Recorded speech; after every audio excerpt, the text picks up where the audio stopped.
भारत के विदेश मंत्री एस जयशंकर ने पाकिस्तान को आतंकवाद को लेकर फिर से चुनौती दे दी है।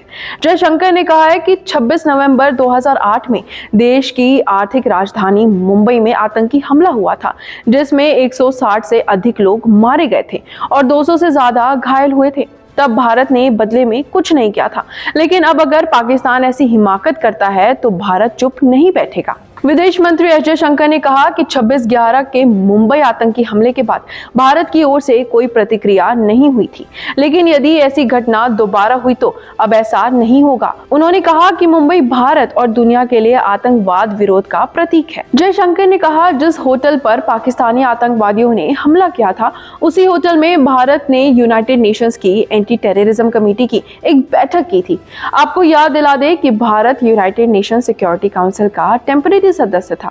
तब वो एंटी टेररिज्म कमेटी का अध्यक्ष था और इसीलिए मुंबई के उस होटल में एक मीटिंग हुई थी। विदेश मंत्री ने कहा, लोग जानते हैं कि भारत आतंकवाद के खिलाफ मजबूती से खड़ा है। हम आज आतंकवाद से लड़ने में लीडिंग देश हैं। उन्होंने आगे कहा कि जब हम आतंकवाद को बिल्कुल भी टॉलरेट नहीं करने की बात करते हैं तो ये स्पष्ट हो जाता है कि जब कोई कुछ करता है तो उसका जवाब भी करारा दिया जाएगा। ये बिल्कुल भी एक्सेप्टेबल नहीं है कि आप दिन में सौदेबाजी कर रहे हो और रात में आतंकवाद को बढ़ावा दे रहे हो और फिर मुझे ये दिखावा करना पड़ता है कि सब कुछ ठीक है। अब भारत इसे स्वीकार नहीं करेगा।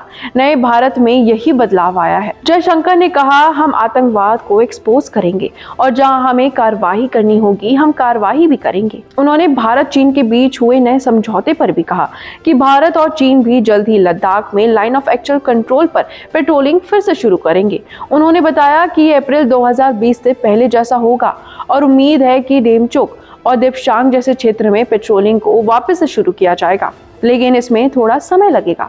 आपको बता दूं कि पेट्रोलिंग के लिए सीमित सैनिकों की संख्या तय कर दी गई है। 2020 में भारत चीन के सैनिकों के बीच गलवान में झड़प हो गई थी और अब करीब 4 साल बाद दोनों देशों के बीच नया पेट्रोलिंग समझौता हुआ है। इस वीडियो पर आपकी क्या राय है, हमें कमेंट सेक्शन में जरूर बताइए और सब्सक्राइब कीजिए न्यूज कनेक्ट। देश दुनिया की हर बड़ी खबर देखिए हर घंटे नई खबर के साथ सिर्फ आपके अपने चैनल न्यूज कनेक्ट पर। न्यूज कनेक्ट यानी खबरों से आपका कनेक्ट। न्यूज कनेक्ट को लाइक करें और सब्सक्राइब करें ताकि आप रहें हर वक्त हर खबर से अपडेटेड।